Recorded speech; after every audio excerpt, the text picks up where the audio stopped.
ಅರ್ಜುನ, ಅಭಿಮನ್ಯು, ದ್ರೋಣ ಮತ್ತೆ ಭೀಮ. ಈಗ ಭೀಮ ಯಾವುದೇ ಒಂದು ಕಾರ್ಯಾಚರಣೆನ ರೂಪಿಸ್ಬೇಕಾದ್ರೆ ಸಾಕಷ್ಟು ಶ್ರಮ ಹೋಗಿರ್ಬೇಕಾದ್ರೆ. ಸುಮ್ಮನೆ ಕಾರ್ಯಾಚರಣೆ ಅಂದ್ರೆ ಆನೆ ತರಿಸ್ರಿ, ಡಾಕ್ಟರ್ ಕರ್ಸ್ರಿ, ನೋಡ್ರಿ, ಹೋಗ್ರಿ, ಹಿಡೀರಿ, ಇದಲ್ಲ. ಅದು ಕಾರ್ಯಾಚರಣೆ ಅಲ್ಲ, ಆಗಲ್ಲ. ಈ ಅರ್ಜುನನ ವಿಶೇಷತೆ ಏನಪ್ಪಾ ಅಂತಂದ್ರೆ, ಮಾಹುತ ಮತ್ತು ಕಾವಡಿ ಇದ್ದ ಸಂದರ್ಭದಲ್ಲಿ ಮಾತ್ರ ಡಾಕ್ಟರ್ಗಳು ಕೂಡ ಹೋಗ್ತಾ ಇದ್ರು. ನಮ್ಮ ಆನೆನ ಪ್ಯಾರಿಸಿಗೆ ತಗೊಂಡು ಹೋಗಿದ್ರು ದೊಡ್ಡಣ್ಣ. ಸೊ ಅವ್ರಿಗೆ ಒಂದು ನಿಕ್ ನೇಮ್ ಇತ್ತು, ಪ್ಯಾರಿಸ್ ದೊಡ್ಡಣ್ಣ ಅಂತ. ಆರ್ಟ್ ಮಾಡ್ತಕ್ಕಂಥ ನಮ್ಮ ಡಾಕ್ಟರ್ಗಳು ಒಂದು ಸನ್ನಿವೇಶದಲ್ಲಿ ನೀವು ಹೇಳ್ತೀರಿ, ಅಲ್ಲಿ ಒಬ್ಬರೇ ಡಾಕ್ಟರ್ ಇದ್ರು ಅರ್ಜುನ ಸಾಯುವಾಗ ಅಂತ ಹೇಳ್ತೀರಿ. That is still A mystery. ಒಂದು ಹುಲಿ ಮಾವುತನ ಹತ್ತುವರೆಗೂ ಜಿಗಿತದೆ. ಆ ಜಿಗಿದಾಗ ಆ ಮಾವುತನು ಗಟ್ಟಿ ಇರ್ಬೇಕು. ನಾವು ಬರೀ ಆನೆ ಒಂದು ಹೇಳ್ತೀನಿ, ಆನೆಯನ್ನ ಕಂಟ್ರೋಲ್ ಮಾಡ್ತಕ್ಕಂಥ ಒಬ್ಬ, ರಥನ ಕಂಟ್ರೋಲ್ ಮಾಡ್ತಕ್ಕಂಥ ಒಬ್ಬ ಮುಖ್ಯವಾದ ವ್ಯಕ್ತಿ. ಯಾವುದೋ ಒಂದ್ ಎರಡು ಆನೆ ಬೇರೆ ಬಂದ್ಬಿಟ್ಟು ಅಭಿಮನ್ಯು ಬಂದಿಲ್ಲ, ದೆನ್ ಅರ್ಜುನನು ಬಂದಿಲ್ಲ. ಸಾರ್ ಕಷ್ಟ ಸರ್, ಆನೆ ಓಡ್ಬಿಡ್ತೇವೆ ಅಂತ ಇವರೇ ಹೇಳ್ಬೋದು ಡಾಕ್ಟ್ರು. ಯಾಕೆ ಡಾಕ್ಟ್ರೆ? ಸರ್ ಏನೇ ಆಪರೇಷನ್ ಮಾಡಲಿ ನಮಗೆ ಧೈರ್ಯ ಇರೋದು ಅಭಿಮನ್ಯು ಇದ್ರೆ ಅಥವಾ ಅರ್ಜುನ ಇದ್ರೆ, ಇಲ್ಲ ಅಂತಂದ್ರೆ ಬೇರೆ ಆನೆ ಓಡ್ಬಿಡ್ತಾವೆ. ಸತ್ಯ ಕೂಡ. ಆನೆ 3 ಜನ ಇರ್ತಾರೆ, ಒಬ್ಬ ಬ್ಯಾಲೆನ್ಸ್ ತಪ್ತಾನೆ, ಮತ್ತೊಬ್ಬ ಬ್ಯಾಲೆನ್ಸ್ ತಪ್ತಾರೆ, ಮತ್ತೆ ಅಲ್ಲಿ ಇರ್ತಕ್ಕಂಥ ಕಾವಡಿಗಳು ಆ ಆನೆಗೆ ಸಂಬಂಧಪಟ್ಟವ್ರು ಯಾರು ಇರೋಲ್ಲ ಅನ್ನೋದು ಬಹಳ ಆಶ್ಚರ್ಯಕರ ಸಂಗತಿ. ಅಭಿಮನ್ಯುಗೂ ಒಂದು ಸಂದರ್ಭದಲ್ಲಿ ಆ ಒಂದು ಸನ್ನಿವೇಶ ಉದ್ಭವಿಸಿತ್ತು. ಅದರಿಂದ ನಾವೆಲ್ಲ ಇವತ್ತು ಉಳ್ಕೊಂಡಿದ್ದೀವಿ. ಅವ್ರು ಇವತ್ತು ಹೋಗ್ತಾರೆ ಅಂತ ಕಾಣ್ತದೆ. ಸುಮಾರು 20-25 ಜನ ಒಂದೇ ಸರಿ ಹೋಗ್ಬಿಡ್ತಿದ್ವಿ ನಾವು. ಭದ್ರಾವತಿಯ ಚನ್ನಗಿರಿ ಕಾಡಿನಲ್ಲಿ ಆಪರೇಷನ್ ಉಗ್ರಾಣಿ ಅಂತ ಕೆಲವು ಟಿವಿ ಮಾಧ್ಯಮದಲ್ಲಿ ಅದೆಲ್ಲ ಇದೆ. ಈ ತರ ಕೆಲವೇ ಆನೆಗಳು ಬಹಳ ಜನರಿಗೆ ನೆನಪಿರ್ತದೆ. ನಾನು ಸುಮಾರು 10 ವರ್ಷಗಳ ಕಾಲ ವನ್ಯಜೀವಿ ಪ್ರದೇಶದಲ್ಲಿ ಕೆಲಸ ಮಾಡಿರ್ತೀನಿ. 5 ವರ್ಷ ಸಹಾಯಕ ಅರಣ್ಯ ಸಂರಕ್ಷಣಾಧಿಕಾರಿ ನಾಗರಹೊಳೆ. ಅಲ್ಲಿ ಚಟ್ಟಿಯಪ್ಪ, ಡಾಕ್ಟರ್ ಚಟ್ಟಿಯಪ್ಪ ಅವ್ರ ಜೊತೆ ಒಂದು 5 ವರ್ಷ. ಅದಾದ ನಂತರ ಹುಣಸೂರಿನಲ್ಲಿ ಒಂದು 3 ವರ್ಷ, ಬಂಡೀಪುರದಲ್ಲಿ 2 ವರ್ಷ. ಸೊ ಹಲವಾರು ಕ್ಯಾಂಪ್ಗಳು ನಮ್ಮ ಅರಣ್ಯ ಇಲಾಖೆಯಲ್ಲಿ ಇದೆ. ಸುಮಾರು 100ಕ್ಕೂ ಹೆಚ್ಚು ಆನೆಗಳು ಕ್ಯಾಂಪ್ನಲ್ಲಿ ಇರ್ತವೆ. ಬಹಳ ಮುಖ್ಯವಾದ ಪಾತ್ರವನ್ನು ವಹಿಸ್ತಕ್ಕಂಥವರು ನಮ್ಮ ವೈದ್ಯಾಧಿಕಾರಿಗಳು, ಮಾವುತರು, ಕಾವಡಿಗಳು. ಅವ್ರು ಏನು ಮಾಡ್ತಾರೆ, ಅವರಿಗೆ ಪೂರಕವಾದಂಥ ವ್ಯವಸ್ಥೆಗಳನ್ನು ಮಾಡೋದೇ ಅಧಿಕಾರಿಗಳ ಕೆಲಸ. ಅದು ಬಿಟ್ಟರೆ ನಮ್ಮ ಪಾತ್ರ ತುಂಬ ದೊಡ್ಡದು ಅಂತ ನಾನು ಹೇಳ್ಕೊಳ್ಳಿಕ್ಕಾಗಲ್ಲ. ಆದರೆ ಯಾವಾಗ ಈ ಕಾರ್ಯಾಚರಣೆಗಳಲ್ಲಿ ಈ ಥರ ಒಂದು ಅನಾಹುತಗಳು ಆಗ್ತವೋ, ಮೊಟ್ಟ ಮೊದಲನೇ ಬೆರಳು ಬರೋದೇ ಅಧಿಕಾರಿಗಳ. ಯಾಕೆ ಅಂದರೆ ಅದು ಸಹಜ ಕೂಡ. ಯಾವುದೇ ಒಂದು ಕಾರ್ಯಾಚರಣೆನ ರೂಪಿಸ್ಬೇಕಾದ್ರೆ ಸಾಕಷ್ಟು ಶ್ರಮ ಹೋಗಿರ್ಬೇಕಾದ್ರೆ. ಸುಮ್ಮನೆ ಕಾರ್ಯಾಚರಣೆ ಅಂದ್ರೆ ಆನೆ ತರಿಸ್ರಿ, ಡಾಕ್ಟರ್ ಕರ್ಸ್ರಿ, ನೋಡ್ರಿ, ಹೋಗ್ರಿ, ಹಿಡೀರಿ, ಇದಲ್ಲ. ಅದು ಕಾರ್ಯಾಚರಣೆ ಅಲ್ಲ, ಆಗಲ್ಲ. ನಾವು ಹಲವಾರು ಆನೆಗಳನ್ನ ಹಿಡಿಯೋದ್ರಲ್ಲಿ ನಮ್ಮ ಜೊತೆ ಈಗ ಡಾಕ್ಟರ್ ನಾಗರಾಜ್ ಅವರಿದ್ದಾರೆ. ಅಭಿಮನ್ಯುಗೂ ಒಂದು ಸಂದರ್ಭದಲ್ಲಿ ಆ ಒಂದು ಸನ್ನಿವೇಶ ಉದ್ಭವಿಸಿತ್ತು. ಅದರಿಂದ ನಾವೆಲ್ಲ ಇವತ್ತು ಉಳ್ಕೊಂಡಿದ್ದೀವಿ. ಅವ್ರು ಇವತ್ತು ಹೋಗ್ತಾರೆ ಅಂತ ಕಾಣ್ತದೆ. ಸುಮಾರು 20-25 ಜನ ಒಂದೇ ಸರಿ ಹೋಗ್ಬಿಡ್ತಿದ್ವಿ ನಾವು. ಭದ್ರಾವತಿಯ ಚನ್ನಗಿರಿ ಕಾಡಿನಲ್ಲಿ ಆಪರೇಷನ್ ಉಗ್ರಾಣಿ ಅಂತ ಕೆಲವು ಟಿವಿ ಮಾಧ್ಯಮದಲ್ಲಿ ಅದೆಲ್ಲ ಇದೆ. ನಮ್ಮ ಮಾಧ್ಯಮ ಮಿತ್ರರು ಅದನ್ನ, ಅವರು ಕೂಡ ಸುಮಾರು 7-8 ಜನ, ಸುಮಾರು 15 ಜನ ಇದ್ರು ಅವರು. 7-8 ಜನ ಅವರು ಕೂಡ ಆ ಸಂದರ್ಭದಲ್ಲಿ ಹೋಗ್ಬಿಡ್ಬೇಕಾಗುತ್ತೆ. ಇನ್ಸ್ಪೈಟ್ ಆಫ್ ಪ್ಲಾನಿಂಗ್, ನಾನು ಹೇಳೋದು ಸಾಕಷ್ಟು 140 ಜನ ಸಿಬ್ಬಂದಿ ಇದ್ರೂ ಸಹ ಸುಮಾರು ಒಂದು 9 ಆನೆಗಳು, ಅಂದ್ರೆ ಅಲ್ಲೇ ಇರ್ತಕ್ಕಂಥ ಸಕ್ರೆಬೈಲು ಆನೆಗಳು ಮತ್ತು ಇಲ್ಲಿಂದ ಬಂದಂತ ಅರ್ಜುನ ಆ ಸಂದರ್ಭದಲ್ಲಿ ಬಂದಿರಲಿಲ್ಲ ಅಂತ ಆಯ್ತು. ಬಟ್ ಹುಲಿ ಹಿಡಿಯೋ ಕಾರ್ಯಾಚರಣೆಯಲ್ಲಿ ಅದು ಬಂದಿತ್ತು ಬಂಡೀಪುರದಲ್ಲಿ. ಸೊ ಈ ಕಾರ್ಯಾಚರಣೆಗಳನ್ನ ಬಹಳ ಸೂಕ್ಷ್ಮವಾಗಿ ನಾವು ಫಸ್ಟ್ ಪ್ಲಾನ್ ಮಾಡಬೇಕು, ಆಮೇಲೆ ಎಕ್ಸಿಕ್ಯೂಷನ್ ಮಾಡಬೇಕು. ಆದರೂ ಕೂಡ ಅನಾಹುತಗಳು ಆಗ್ತದೆ, ಅನಾಹುತಗಳು ಆಗಲ್ಲ ಅಂತಲ್ಲ. ಆಗ ನಾವು ಧೈರ್ಯವಾಗಿ ಇದು ನಮ್ಮ ಕೈ ಮೀರಿ ಹೋಗಿದ್ದು ಅಂತ ನಾವು ಹೇಳ್ಬೋದು. ಬಟ್ ಪ್ಲಾನಿಂಗೇ ಸರಿಯಾಗಿ ಆಗಲಿಲ್ಲ ಅಂತಂದರೆ ಗ್ಯಾರಂಟಿ ನಮ್ಮ ಯಾವುದೇ ಪ್ರೋಗ್ರಾಮು ಸಕ್ಸಸ್ಫುಲ್ ಆಗುತ್ತೆ. ಸೊ ಈ ನಿಟ್ಟಿನಲ್ಲಿ ಇವತ್ತು ಅರ್ಜುನನ ಬಗ್ಗೆ ನಾವು ಸಾಕಷ್ಟು, ರಮೇಶ್ ಉತ್ತಪ್ಪ ಅವರು ಹಲವಾರು ವಿಡಿಯೋಗಳನ್ನು ಮಾಡಿದ್ದಾರೆ. ಅರ್ಜುನಂದೇ ನನಗೆ ಗೊತ್ತಿದ್ದಂಗೆ ನಾನು ನೋಡಿರೋದೇ ಒಂದು 5-6 ವಿಡಿಯೋ ನೋಡಿದ್ದೀನಿ. ಇವತ್ತು ಕೂಡ ಒಂದು ವಿಡಿಯೋ ಬಂದಿದೆ, ಅರ್ಜುನನ ಸಾವಿಗೆ ಕಾರಣ ಏನು ಅಂತ ಪಾರ್ಟ್ 1 ಬಂತು, ಪಾರ್ಟ್ 2 ಮುಂದೆ ಬರುತ್ತೆ ಅಂತ ಆಯ್ತು. ಇದು ನಮ್ಮ ವಿಡಿಯೋದವರು ಅಷ್ಟೇ ಸ್ವಲ್ಪ ಸಸ್ಪೆನ್ಸ್ ಇಟ್ಟಿರ್ತಾರೆ. ಬಟ್ ಬಹಳ ಚೆನ್ನಾಗಿ ಇವರು ಅದು ಎಲ್ಲಿಂದ ಅವ್ರಿಗೆ ಆ ಕ್ಲಿಪ್ಪಿಂಗ್ಸ್ ಬಂತು. ಆನೆ 3 ಜನ ಇರ್ತಾರೆ, ಒಬ್ಬ ಬ್ಯಾಲೆನ್ಸ್ ತಪ್ತಾನೆ, ಮತ್ತೊಬ್ಬ ಬ್ಯಾಲೆನ್ಸ್ ತಪ್ತಾರೆ, ಮತ್ತೆ ಅಲ್ಲಿ ಇರ್ತಕ್ಕಂಥ ಕಾವಡಿಗಳು ಆ ಆನೆಗೆ ಸಂಬಂಧಪಟ್ಟವ್ರು ಯಾರು ಇರೋಲ್ಲ ಅನ್ನೋದು ಬಹಳ ಆಶ್ಚರ್ಯಕರ ಸಂಗತಿ. ಯಾಕಂದ್ರೆ ಈ ಮಾವುತರು ಮತ್ತು ಕಾವಾಡಿಗಳು ಡ್ರೈವರ್ ಅಂಡ್ ಕಂಡಕ್ಟರ್ ಇದ್ದಂಗೆ. ಮುಂದೆ ಕಾವಾಡಿ ಅಂತ ಕರೀತಿರ್ಲಿಲ್ಲ, ಈ ಹಿಂದೆ ಕೊತ್ತಾಲರು ಅಂತ ಕರೀತಾರೆ. ಸೊ ಡ್ರೈವರು ಕಂಡಕ್ಟರ್ ಇದ್ದಂಗೆ. ಈಗ ಕಂಡಕ್ಟರ್ ರಜನಿಕಾಂತರ ಕೆಲಸ ನಿರ್ವಹಿಸ್ಬೋದು ನಿಮಗೆ. ಸೊ ಇವರು ಕೂಡ ಯಾವ ಸಂದರ್ಭದಲ್ಲಿ ಡ್ರೈವರ್ಗಳು ಇರಲ್ವೋ, ಕಂಡಕ್ಟರ್ಗಳು ಕೂಡ ಆನೆಯನ್ನ ಕಂಟ್ರೋಲ್ ಮಾಡ್ತಕ್ಕಂಥ ಅವರಷ್ಟೇ ಮಾಡ್ಬೋದು. ಈ ಅರ್ಜುನನ ವಿಶೇಷತೆ ಏನಪ್ಪಾ ಅಂತಂದ್ರೆ, ಮಾಹುತ ಮತ್ತು ಕಾವಡಿ ಇದ್ದ ಸಂದರ್ಭದಲ್ಲಿ ಮಾತ್ರ ಡಾಕ್ಟರ್ಗಳು ಕೂಡ ಹೋಗ್ತಾ ಇದ್ರು. ನಾವು ಹೋಗೋದಿರಲಿ, ಡಾಕ್ಟರ್ಗಳು ಹೋಗ್ತಾ ಇದ್ರು. ಯಾವುದೇ ಕಾರ್ಯಾಚರಣೆ ಇಡೀ ರಾಜ್ಯದಲ್ಲಿ ಆಗಲಿ ದೇಶದಲ್ಲೇ ಆಗಲಿ, ನಿಮ್ಗೆ ಗೊತ್ತಿರಬೇಕು, ದೇಶದ ಹಲವಾರು ರಾಜ್ಯಗಳಿಗೆ ನಮ್ಮ ಆನೆಗಳು ಮತ್ತು ಮಾವುತರನ್ನ ಕಳಿಸ್ಕೊಟ್ಟಿದ್ದೀವಿ. ಕಾರ್ಬೆಟ್ ನ್ಯಾಷನಲ್ ಪಾರ್ಕ್ ಅಲ್ಲಿ ಸುಮಾರು 8 ಆನೆಗಳನ್ನ 18 ಆನೆಗಳನ್ನ ವಿವಿಧ ದುಬಾರೆಯಿಂದ, ಮತ್ತಿಗೋಡಿಂದ, ಬಳ್ಳೆಯಿಂದ ಎಲ್ಲ ನಾವು ಅವ್ರಿಗೆ ಉತ್ತರ ಪ್ರದೇಶಕ್ಕೆ ದೇಣಿಗೆಯಾಗಿ ಕೊಟ್ಟಿದ್ದೀವಿ, ಕಾರ್ಬೆಟ್ ನ್ಯಾಷನಲ್ ಪಾರ್ಕ್. ಆ ಸಂದರ್ಭದಲ್ಲಿ ನಮ್ಮ ಮಾವುತರು ಕಾವಡಿಗಳು ಹೋಗಿ ಸಂಪೂರ್ಣ ಟ್ರೈನಿಂಗ್ ಅಲ್ಲಿ ಇದ್ದು ಅವರೊಂದು 3 ತಿಂಗಳ ನಂತರ ವಾಪಸ್ ಬಂದಿದ್ರು. ಸೊ ನಮ್ಮ ರಾಜ್ಯದಲ್ಲಿ ಇಷ್ಟೊಂದು ಸಂಪತ್ತಿದೆ. ನಮ್ಮ ಆನೆ ಸಂಪತ್ತಾಗ್ಬೋದು, ನಮ್ಮ ಮಾವುತರು ಕಾವಡಿಗಳ ಸಂಪತ್ತಾಗ್ಬೋದು, ವೈದ್ಯಾಧಿಕಾರಿಗಳ ಸಂಪತ್ತಾಗ್ಬೋದು. ಬೇರೆ ನಮ್ಮ ದೇಶದಲ್ಲಿ ಎಲ್ಲೂ ಕೂಡ ಕಾರ್ಬೆಟ್ ಅಂತ ಉತ್ತಮವಾದ ನ್ಯಾಷನಲ್ ಪಾರ್ಕ್ ಅಲ್ಲೂ ಕೂಡ ಇಲ್ಲ ಅಂದ್ರೆ ನೀವು ಯೋಚನೆ ಮಾಡಿ.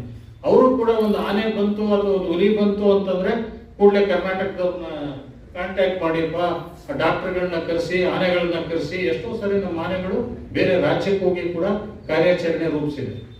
ಸೊ ಆಮೇಲೆ ಇನ್ನೊಂದು ವಿಶೇಷವಾಗಿ ಇವರು ಹೇಳಿದ್ರು, ನಾನೇನೋ ಟಿವಿನಲ್ಲೋ ಈಗ ಹೇಳಿದ್ರು, 60 ವರ್ಷ ಆದ್ಮೇಲೆ ಆನೆ ಕೂಡ ರಿಟೈರ್ ಆಗ್ಬೇಕು. ಹೌದು, ಬಟ್ 60 ವರ್ಷನೇ ಆಗ್ಬೇಕಂತ ನಮ್ಮ ಇದರಲ್ಲಿ ಕಾನೂನಲ್ಲಿ ನಮ್ದೊಂದು ಕರ್ನಾಟಕ ಅರಣ್ಯ ಸಂಹಿತೆ ಅಂತ ಒಂದು ಪುಸ್ತಕ ಇದೆ, 76 ಕಾನೂನಿನ ಪುಸ್ತಕ. ಅದರಲ್ಲಿ ಆನೆಗಳಿಗೆ ಪ್ರತ್ಯೇಕವಾದ ಒಂದು ಚಾಪ್ಟರ್ ಇದೆ, ಒಂದು ಸರ್ವಿಸ್ ರಿಜಿಸ್ಟರ್ ಇದೆ. ನಾನೀಗ ಸರ್ವಿಸ್ ಎಂಟರ್ ಆದಾಗ, ಸರ್ಕಾರಿ ನೌಕರ ಸರ್ವಿಸ್ ಎಂಟರ್ ಆದಾಗ ಒಂದು ರಿಜಿಸ್ಟರ್ ಓಪನ್ ಮಾಡ್ತೀವಿ. ಹೆಸರು, ಸೆಕ್ಸ್, ಮೂಲ, ಗಾತ್ರ, ಉದ್ದ, ಏನಿದೆ, ಮಚ್ಚೆ, ಈ ಕಡೆ ಎಲ್ಲದನ್ನು ಸಂಪೂರ್ಣವಾಗಿ ಒಂದು ದಾಖಲೆ ಅದರಲ್ಲಿ ಇರ್ತದೆ. ಯಾವಾಗ ಅದನ್ನು ಕ್ಯಾಪ್ಚರ್ ಮಾಡಿದ್ರು, ಯಾವ ಆಪರೇಷನ್ಗಳನ್ನ ಅದನ್ನ ಕಳಿಸಿದ್ರು, ಅದು ಪ್ರತಿ ಒಂದು ಆನೆ ಸಿಕ್ಕ ಕೂಡಲೇ ಇದೊಂದು ಸರ್ವಿಸ್ ರಿಜಿಸ್ಟರ್ಗಳನ್ನ ಮಾಡ್ತೀವಿ. ಸೊ ಆ ಸರ್ವಿಸ್ ರಿಜಿಸ್ಟರ್ ಇದೆ. ನೀವು ಹುತಾತ್ಮರು ಅಂತ ಹೇಳ್ತೀರಿ, ಆ ಸರ್ವಿಸ್ ರಿಜಿಸ್ಟ್ರೇ ಸಾಕು ನಮಗೆ. ಹುತಾತ್ಮರು ಅಂತ ಡಿಕ್ಲೇರ್ ಮಾಡಲಿಕ್ಕೆ ನಾವು ಅದು ಕೂಡ ಒಂದು ಎಂಪ್ಲಾಯಿ, ಅದು 60 ವರ್ಷ ಅಥವಾ 65 ವರ್ಷ ಆದ್ಮೇಲೆ ಅದನ್ನು ಸಂಪೂರ್ಣ ಹೇಗೆ ನಮಗೆ ಪೆನ್ಷನ್ಗಳನ್ನ ಕೊಟ್ಟು ಸರ್ಕಾರ ಸಾಕ್ತಿದೋ ಅದೇ ರೀತಿ ಪೆನ್ಷನ್ಗಳನ್ನ ಕೊಟ್ಟು ಅದಕ್ಕೂ ಕೂಡ ಸಾಕಾಣಿಕೆ ಮಾಡಬೇಕು ಅನ್ನೋದು ಇದೆ. ಸೊ ಇದು ಇದೆ ಆಲ್ರೆಡಿ. ಹುತಾತ್ಮ ಅಂತ ಡಿಕ್ಲೇರ್ ಮಾಡಬೇಕು ಅಂತ ರಮೇಶ್ ಉತ್ತಪ್ಪ ಅವರು ಹೇಳ್ತಾ ಇದ್ದಾರೆ. ಖಂಡಿತ ಅದೇನು ದೊಡ್ಡ ಕೆಲಸ ಅಲ್ಲ ಅಂತ ನಾನು ಭಾವಿಸ್ತೀನಿ. ಈ ಸಂದರ್ಭದಲ್ಲಿ ಅವರು ಕೂಡ ಒಂದು ಈ ಸಭೆಯಲ್ಲೇ ಒಂದು 4 ಪಾಯಿಂಟ್ಗಳನ್ನ ಹಾಕಿ ಅದನ್ನು ಹುತಾತ್ಮರು ಮಾಡಬೇಕು, ಅದರದ್ದು ಒಂದು ಪುತ್ಥಳಿನ ಇಲ್ಲಿ ಸ್ಥಾಪಿಸಬೇಕು ಮತ್ತು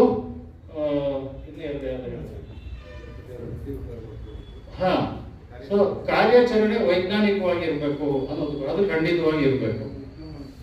ಯಾಕೆಂದ್ರೆ ನಾವು ಇದ್ದಂತ ಸಂದರ್ಭದಲ್ಲಿ ನಾವು ಎಲ್ಲಾ ವಲಯಾಧಿಕಾರಿಗಳು ಬೇರೆ ಬೇರೆ ಕಡೆಯಿಂದ ಇದ್ದಂತ ಸಹಾಯಕ ನಮ್ಮ ACFಗಳು DCFಗಳನ್ನ ಕರೆಸ್ತಾ ಇದ್ವಿ. ಉದ್ದೇಶ ಇಷ್ಟೇ, ಮುಂದೆ ಅವ್ರ ಭಾಗದಲ್ಲಿ ಈ ತರ ಪ್ರಾಬ್ಲಮ್ಗಳಾದಾಗ, ಈ ತರ ಸನ್ನಿವೇಶ ಬಂದಾಗ ಸರಿಯಾಗಿ ಪ್ಲಾನ್ ಮಾಡಿಕೊಂಡು ಎಕ್ಸಿಕ್ಯೂಟ್ ಮಾಡ್ಲಿಕ್ಕೆ ಅವ್ರಿಗೆ ಅನುಕೂಲ ಆಗಲಿ ಅಂತ ಹೇಳಿ ನಾವೊಂದು 10 ರಿಂದ 12 ಆನೆ ಹಿಡಿಯೋ ಒಂದು ಆಪರೇಷನ್ ಮಾಡಿದ್ದೇವೆ. ಒಂದು 5 ಹುಲಿ ಹಿಡಿಯೋ ಅಂತ ಒಂದು ಆಪರೇಷನ್ಗಳಲ್ಲಿ ಎಲ್ಲರದ್ದು ಒಂದು ಸಹಕಾರ ತಗೊಂಡು ಮಾಡಿದ್ವಿ. ಆ ಸಂದರ್ಭದಲ್ಲಿ ಎಲ್ಲರೂ ಟೆನ್ಸ್ ಇರ್ತಾರೆ, ಬಹಳ ಎಲ್ಲರಿಗೂ ಒಂಥರ ಏನಾಗುತ್ತೋ. ನಾನು ಡಾಕ್ಟರ್ ಇಲ್ಲೇ ಇದ್ದಾರೆ, ಯಾವುದೋ 1-2 ಆನೆ ಬೇರೆ ಬಂದ್ಬಿಟ್ಟು ಅಭಿಮನ್ಯು ಬಂದಿಲ್ಲ, ಅದೇನ್ ಅರ್ಜುನನು ಬಂದಿಲ್ಲ. ಸರ್ ಕಷ್ಟ ಸರ್, ಆನೆ ಓಡ್ಬಿಡ್ತೇವೆ ಅಂತ ಈಗ ಹೇಳ್ಬೋದು ಡಾಕ್ಟ್ರು.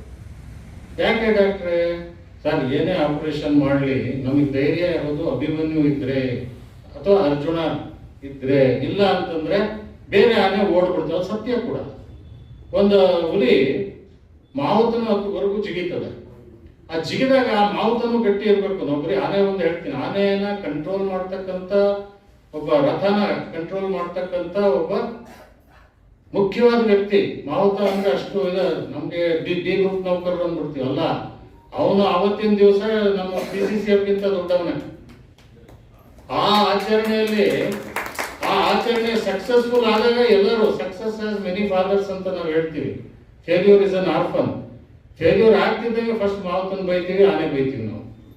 ಸಕ್ಸಸ್ ಆಗ್ತಿದ್ದಂಗೆ ಪ್ರಧಾನ ಮುಖ್ಯ ಅರಣ್ಯ ಸಂರಕ್ಷಣಾಧಿಕಾರಿಗಳು, ಉಪ ಅರಣ್ಯ ಸಂರಕ್ಷಣಾಧಿಕಾರಿಗಳು, ಅರಣ್ಯ ಸಂರಕ್ಷಣಾಧಿಕಾರಿಗಳು ಅಂತ ಹೇಳ್ತೀವಿ.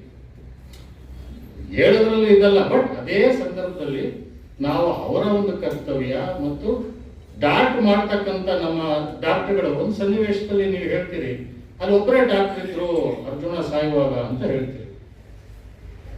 That is still A mystery. ನಾವು ಯಾವುದೇ ಆಪರೇಷನ್ ಆಗಲಿ 2ರಿಂದ 3 ಡಾಕ್ಟರ್ಗಳಿರದೆ ನಾವು ಮುಂದುವರಿಬಾರ್ದು. ಯಾಕಂದ್ರೆ ಅವರು ಸಮಾಲೋಚಿಸ್ಬೇಕು, ಇತ್ಲಗಿಂದ ಬಂದ್ರೆ ಹೆಂಗೆ, ಅತ್ಲಗಿಂದ ಬಂದ್ರೆ ಹೆಂಗೆ, ಯಾರು ಮೊದಲು ಡಾಟ್ ಮಾಡ್ತಾರೆ, ಎಲ್ಲಿ ಡಾಟ್ ಮಾಡ್ತಾರೆ, ಆಮೇಲೆ ಆ ಡಾಟ್ ಮಾಡ್ತಿರ್ತಕ್ಕಂಥ ಸ್ಥಳಗಳು ಏನು ಎಲ್ಲ ಹೋಗಿ ಮಾಡ್ಬಿಡೋದಲ್ಲ. ಆಮೇಲೆ ಅವು ಟೆಂಪರೇಚರ್ ಜಾಸ್ತಿ ಆಗಿ ಅವಾದ್ರೂ ಸಾಯ್ಬೋದು, ನಾವಾದ್ರೂ ಹೋಗ್ಬೋದು. ಸೊ ಅಂತ ಸಂದರ್ಭದಲ್ಲಿ ಡಾಕ್ಟರ್ಗಳು ಒಂದು ಬಹಳ ಮುಖ್ಯವಾಗಿ ಅವ್ರು ಇಷ್ಟ ಆಪರೇಷನ್ ಮಾಡಿದ್ದಾರೆ. ಈಗ ಡಾಕ್ಟರ್ ನಾಗರಾಜ್ ಸಚಿನ್ ತೆಂಡೂಲ್ಕರ್ ಅವರು ಇದ್ದಂಗೆ. ಸಚಿನ್ ತೆಂಡೂಲ್ಕರ್ ಅಥವಾ ಗವಾಸ್ಕರ್ ಏನ್ ಹೇಳೋರು ನಮ್ಮ ಕಾಲದಲ್ಲಿ, ಫಸ್ಟ್ ಬಾಲ್ ಯಾರೇ ಆಗಲಿ, ಅವ್ರು ಯಾವುದೇ ಮ್ಯಾಚ್ ಆಗಲಿ ಫೇಸ್ ಮಾಡೋದು ಅವ್ರಿಗೆ ಫಸ್ಟ್ ಬಾಲ್ ಆಡಿದ್ರೆ ಮುಂದೆ ಆಡ್ತೀನಿ ಅಂತ. ಸೊ ಡಾಕ್ಟರ್ಗಳು ಕೂಡ ಹಾಗೇನೆ. ಫಸ್ಟ್ ನಮ್ಗೆ ಅಭಿಮನ್ಯು ಮತ್ತೆ ಇದು ಇದೆ ಅಂದ್ರೆ ಧೈರ್ಯ ಅವ್ರಿಗೆ, ಅದು ಇದೆ ಅಂದ್ರೆ ಧೈರ್ಯ, ಆಮೇಲೆ ಬೇರೆ ಆನೆಗಳನ್ನ ಸೇರ್ಕೊಂಡು ಮಾಡ್ತಾರೆ. ಸೊ ಇಂಥ ಒಂದು ಸನ್ನಿವೇಶದಲ್ಲಿ ಅರ್ಜುನ ಅಂತ ಆನೆಗಳು ನಮ್ಮಲ್ಲಿ 3 ಆನೆಗಳಿದೆ. ಇನ್ನು ಹೆಚ್ಚಿನ ಆನೆಗಳು ಸಿಗ್ತಾನೆ ಇದಾವೆ. ಇವೆಲ್ಲ ಹಿಡಿದಂತ ಆನೆಗಳು, ಇವನ್ನೇನು ಸ್ಪೆಷಲ್ ಆಗಿ ನಾವು ಇದೆಲ್ಲ. ಬಟ್ ನಮ್ಮ ಒಂದು ಅದೃಷ್ಟಕ್ಕೆ ಈ ಆನೆಗಳು ಬಹಳ ಮುಂಚೂಣಿಯಲ್ಲಿ ಮತ್ತು ಕಾರ್ಯಾಚರಣೆಯಲ್ಲಿ ಯಶಸ್ವಿ ಆಗ್ಲಿಕ್ಕೆ ಇವೆಲ್ಲ ಕಾರಣ ಆದವು. ಈ ಒಂದು ಸಂದರ್ಭದಲ್ಲಿ ಅರ್ಜುನನಂತ ಆನೆ ಇನ್ನು ಹೆಚ್ಚಾಗಿ ನಮ್ಮ ರಾಜ್ಯಕ್ಕೆ ಸಿಕ್ಲಿ, ನಮ್ಮ ದೇಶಕ್ಕೆ ಸಿಕ್ಲಿ. ಮತ್ತು ಅವರ ದೊಡ್ಡಪ್ಪಾಜಿ ಹೇಳ್ತಾರೆ, ಅವರ ಒಂದು ಅಣ್ಣನೋ ತಮ್ಮನೋ, ದೊಡ್ಡಣ್ಣ ಅಂತ ಒಬ್ಬರಿದ್ರು. ನಾನು 94ನೇ ಇಸ್ವಿನಲ್ಲಿ ಹೋದಾಗ ದೊಡ್ಡಣ್ಣ ಅಂತ ನಾಗರ ಮುಂಚೆ ಮೂರ್ಕಲ್ಲಲ್ಲಿ ಕ್ಯಾಂಪ್ ಇತ್ತದು. ಅಲ್ಲಿ ದೊಡ್ಡಣ್ಣ ಅಂದ್ರೆ ಫೇಮಸ್ ಅವರು. ಯಾಕೆ? ಪ್ಯಾರಿಸ್ಗೆ ಹೋಗಿ ಬಂದ್ಬಿಟ್ಟಿತ್ತು. ನಮ್ಮ ಆನೆನ ಪ್ಯಾರಿಸಿಗೆ ತಗೊಂಡು ಹೋಗಿದ್ರು ದೊಡ್ಡಣ್ಣ. ಸೊ ಅವ್ರಿಗೆ ಒಂದು ನಿಕ್ ನೇಮ್ ಇತ್ತು, ಪ್ಯಾರಿಸ್ ದೊಡ್ಡಣ್ಣ ಅಂತ. ಅಂಥದ್ದು ಒಂದು ಪುಸ್ತಕ ಬರೀಬೇಕು ನಮ್ಮ ರಮೇಶ್ ಅಂತ. ಯಾಕಂದ್ರೆ ಪುಸ್ತಕ ಬರೆಯೋದ್ರಲ್ಲಿ ಅವ್ರಿಗೆ ಒಂದು ಇದು ಸಿಕ್ಕಿದೆ, ಗ್ರಿಪ್ ಸಿಕ್ಕಿದೆ. ಪುಸ್ತಕ ಎಲ್ಲರೂ ಬರೀಲಿಕ್ಕೆ ಆಗಲ್ಲ, ಬಹಳ ಚೆನ್ನಾಗಿ ಬರ್ದಿದ್ದಾರೆ. ನಾನು ಈಗ ನೋಡಿದೆ, ಇನ್ನೊಂದಷ್ಟು ಪುಸ್ತಕ ಕೊಡ್ತೀನಿ ಅಂತ ಹೇಳಿದ್ದಾರೆ. ಹೇಳಿಲ್ಲ, ಆಮೇಲೆ ಹೇಳ್ತಾರೆ. ಓಕೆ. ಸೊ ಈ ಸಂದರ್ಭದಲ್ಲಿ ಮತ್ತೆ ಅರ್ಜುನನ ಜ್ಞಾಪಿಸ್ಕೊಳ್ತಾ, ಮತ್ತೆ ಇಲ್ಲಿ ಬಹಳಷ್ಟು ಸೇವೆ ಮಾಡಿದಂಥ ಡಾಕ್ಟರ್ ಈಸ್ ಡಿಸರ್ವಿಂಗ್. ನಮ್ಮ ಇಲಾಖೆಗಳ ಇನ್ನೊಂದು ದುರಾದೃಷ್ಟ ಅಂದರೆ ಈ ಸನ್ಮಾನ ಮಾಡೋಕ್ಕೂ ಕೂಡ ನಾವು ಯೋಚನೆ ಮಾಡ್ತೀವಿ. ಬೇರೆ ಯಾರ್ಯಾರಿಗೂ ಸನ್ಮಾನ ಮಾಡ್ಬಿಡ್ತೀವಿ. ನಿಜವಾಗ್ಲೂ ಅಲ್ಲಿ ಸಾವಿರ ಬದುಕಿನ ನಡುವೆ ಹೋರಾಟ ಮಾಡಿ ಎಷ್ಟೋ ಜನರು ಪ್ರಾಣನ ಕಾಪಾಡಿದಂಥವ್ರು ಅಂತ ಅವ್ರಿಗೆ ಇವತ್ತು ಸನ್ಮಾನ ಆಗ್ತಿದೆ ಅಂದರೆ ನಮಗೆ ಸನ್ಮಾನ ಆಗ್ತಾ ಇದೆ ಅಂತ ಅರ್ಥ. ಅದೇ ಥರ ನಮ್ಮ ಕಣ್ಣಪ್ಪನವರು, ಅವನು ಹುಡುಗ ಇದ್ದಾಗ ಪ್ರಾಬಬ್ಲಿ ನಾವೆಲ್ಲ ಫಸ್ಟ್ ಇಯರ್ದಾಗ ಜನಿಸಿದ ಎಷ್ಟು ನಮ್ಮ ವಯಸ್ಸಿಲ್ಲ ನೋಡಿ 21. ಅವ್ನಿಗೆ 21 ಇರುತ್ತೆ, ಇನ್ನೊಂದು 30 ವರ್ಷ. ಸೊ ನೀವು ಯಾರನ್ನೇ ಕೇಳಿ, ಇಲ್ಲ ಸರ್ ಇನ್ನೂ 7 ವರ್ಷ ಇದೆ ಅಂತಾರೆ. ಸೊ ಹಂಗೆ ಇರಲಿ ಬಿಡಿ ಅವರು. ಯಾಕೆಂದ್ರೆ ಬಹಳ ಕೆಲವೇ ಜನ ಇರೋದು. ಇವತ್ತಿನ ಆನೆ ನೀವು ಯಾವ ಕ್ಯಾಂಪಿಗೆ ಹೋಗಿ ಯಾವ್ದಾದ್ರು ನಿಮ್ಗೆ ಸಂದರ್ಭ ಸಿಕ್ಕಾಗ ದಯಮಾಡಿ ಹೋಗಿ ನೋಡಿ. ಅವರ ಒಂದು ಪರಿಸ್ಥಿತಿ, ಅವ್ರಿರುವಂಥ ಒಂದು ಇದು, ಅಷ್ಟರಲ್ಲೇನೆ ಎಷ್ಟೋ ಜೀವಗಳನ್ನು ಉಳಿಸುವಂಥ ಒಂದು ಶಕ್ತಿ ಇರ್ತಕ್ಕಂಥವ್ರು. ನಮ್ಮಂಥ ಅಧಿಕಾರಿಗಳಿಗೆ ಒಂದು ಅವರಿದ್ರೆ ನಮ್ಗೆ ಶಕ್ತಿ, ಆನೆಗಳಿದ್ರೇನೆ ಶಕ್ತಿ. ಇಲ್ಲಾಂದ್ರೆ ಏನು ಆಪರೇಷನ್ ಮಾಡ್ತೀರ? ಯಾವ ಆಪರೇಷನ್ ಮಾಡೋಕ್ಕಾಗೋದಿಲ್ಲ. ಸೊ ಕರ್ನಾಟಕದ ಅಧಿಕಾರಿಗಳಿಗೆ ಬಹಳ ಐ ಥಿಂಕ್ ಅದೃಷ್ಟ ಏನಪ್ಪಾ ಅಂತಂದ್ರೆ, ಒಳ್ಳೆ ಆನೆಗಳಿದೆ, ಒಳ್ಳೆ ಆನೆ ಮಾವುತರಿದ್ದಾರೆ, ಕಾವಡಿಗಳಿದ್ದಾರೆ, ಅದೇ ತರ ವೈದ್ಯ ಅಧಿಕಾರಿಗಳು ಇದ್ದಾರೆ. ಸೊ ಇದೆಲ್ಲ ಇರೋದು ಬಹಳ ಜನ ಹೇಳ್ಕೊಡಲ್ಲ. ನಾನು ಮುಕ್ತವಾಗಿ ಹೇಳ್ಕೊಡ್ತೀನಿ. ನಾ ಏನಾದ್ರು ಇವತ್ತು ಆ ಒಂದು ಆಪರೇಷನ್ಗಳಲ್ಲಿ ಸಕ್ಸಸ್ ಆಗಿದೆ ಅಂದ್ರೆ ಇವೇ ಕಾರಣ. ಸೊ ಇಷ್ಟು ಹೇಳಿ ಅರ್ಜುನ ಅಂತಾನೆ, ಮತ್ತೆ ಹುಟ್ಟು ಬರ್ಲಿ ಅಂದ್ರೆ ಹುಟ್ಟು ಬರ್ಲಿ ಅಂದ್ರೆ ಇರೋ ಆನೆಗಳು ಕೂಡ ಅರ್ಜುನ ಮತ್ತು ಅಭಿಮನ್ಯು ತರ ಆಗ್ಲಿ. ಯಾಕಂದ್ರೆ 57 ವರ್ಷ ಆಯ್ತು ಅಭಿಮನ್ಯುಗೆ. ಈಗ ಇನ್ನ ನಮ್ಗಿನ್ನೊಂದು 59, ಇನ್ನ ಒಂದು 2-3 ವರ್ಷ ಕರೆಕ್ಟ್ ನಿಯಮದ ಪ್ರಕಾರ ಅವ್ರು ಹೇಳ್ತಾರೆ 60. ಬಟ್ ಕರ್ನಾಟಕದ ಕಾನೂನಲ್ಲಿ ಏನಿದೆ ತಪ್ಪ ಹೇಳುದು, 25 ವರ್ಷಕ್ಕೆ ನಾವು ಯಾವುದೇ ಆನೆನ ಅಡಲ್ಟ್ ಅಂತ ಕರಿತೀವಿ. 25 ವರ್ಷದಿಂದ ಒಂದು 30 ವರ್ಷದವರೆಗೆ ಅದು ಪ್ರತಿ ದಿವಸ 6 ಗಂಟೆಗಳ ಕಾಲ ಕೆಲಸ ಮಾಡೋಕೆ ಶಕ್ತಿ ಇದೆ ಅಂತ ಕರಿತೀವಿ. ಮೊದಲು ಈ ಆನೆ ಎಲ್ಲ ಉಪಯೋಗಿಸ್ತಿದ್ದು ನಮ್ಮ ನಾಟ ಸಾಗಾಣಿಕೆ ಮಾಡಕ್ಕೆ, ಲಾಸ್ಟ್ ಈ ಕ್ಯಾಪ್ಚರಿಂಗ್ ಎಲ್ಲ ಲಾಸ್ಟ್ ಇತ್ತು. ಈಗ ಏನಾಗ್ಬಿಟ್ಟಿದೆ, ನಾಟ ಸಾಗಾಣಿಕೆ ನಿಂತೋಯ್ತು, ಈಗ ಫಸ್ಟೇ ಇರೋದು ಕ್ಯಾಪ್ಚರಿಂಗ್. ಈಗ ನಾವು ಇನ್ನೂ ಇಂಥ ಆನೆಗಳನ್ನ ಬಹಳಷ್ಟು ನಾವು ಒದಗಿಸ್ಬೇಕು. ಹೆಚ್ಚಿನ ನಮ್ಮ ಸಣ್ಣಪ್ಪನಂತವ್ರು ಮತ್ತೆ ನಮ್ಮ ವಸಂತನಂತವ್ರು ಜಾಸ್ತಿ ಆಗ್ಬೇಕು. ವೈದ್ಯಾಧಿಕಾರಿಗಳು ಇಂಥವ್ರು ಇನ್ನ, ಈಗ ಡಾಕ್ಟ್ರು ಕೂಡ 1.5 ವರ್ಷ ಇದೆ ಅಂತ ಹೇಳ್ತಾ ಇದ್ರು. ಸೊ ಡಾಕ್ಟರ್ ಏನ್ 30 ವರ್ಷದಿಂದ ಕೆಲಸ ಮಾಡಿದ್ರು, ಇವತ್ತು ಅದೇ ಕೆಲಸ ಮಾಡಿ ಡಾಕ್ಟರ್ ಅಂದ್ರೆ ಅವ್ರ ಕೈಲಾಗಲ್ಲ, ಸಹಜ ವಯಸ್ಸು. ಅದೇ ತರ ನಮ್ಮ ಅರ್ಜುನನಿಗೂ ಸಹ ಅವನ ಶಕ್ತಿ ಮೀರಿ ಅಲ್ಲಿ ಇರ್ತಕ್ಕಂಥ ಒಂದು ಕಾಡಾನೆ ಅದನ್ನ ಇದರಲ್ಲಿ ಸೋಲ್ಸೋದ್ರಲ್ಲಿ ಅದು ಸಕ್ಸಸ್ಫುಲ್ ಆಗಿದ್ರಿಂದ ನಮ್ಮ ಅರ್ಜುನನ ಕಳ್ಕೊಂಡಿದೀವಿ ಅಂತ ಈ ಸಂದರ್ಭದಲ್ಲಿ ತಿಳಿಸ್ತಾ, ತಮ್ಮೆಲ್ಲರಿಗೂ ನನಗೊಂದು ಅವಕಾಶ ಕೊಟ್ಟಂತ ಕಲ್ಚರಲ್ ಅಸೋಸಿಯೇಷನ್ ಮೈಸೂರು ಆಗಿಂದಾಗಿ ಕರೀತಾ ಇದೆ. ನಮಗೂ ಕೂಡ 4 ವರ್ಷ ಆಯ್ತು ಅಷ್ಟೇ ಅರ್ಜುನನ ವಯಸ್ಸಾಗಿ. ಸೊ 64 ವರ್ಷ ಆಯ್ತು. ಯಾವಾಗಲೂ ನಮ್ಮಲ್ಲಿ ಇರ್ತಕ್ಕಂಥದನ್ನು ಸ್ವಲ್ಪ ನಿಮ್ಮೊಂದಿಗೆ ಹಂಚ್ಕೊಳ್ಳೋ ಇಂಥ ಒಂದು ಒಳ್ಳೆ ಇದರಲ್ಲಿ ಸಭೆಯಲ್ಲಿ ಹಂಚ್ಕೋಬೇಕು ನಮ್ಮ ಮಾಹಿತಿನೆಲ್ಲ ಅಂತ ನಾವು ಭಾವಿಸ್ತಾ, ಮತ್ತೊಮ್ಮೆ ಕರೀರಿ. ಈಗ ಕರೆದಿದ್ದಕ್ಕೆ ತುಂಬ ಸಂತೋಷ, ತುಂಬ ಧನ್ಯವಾದ.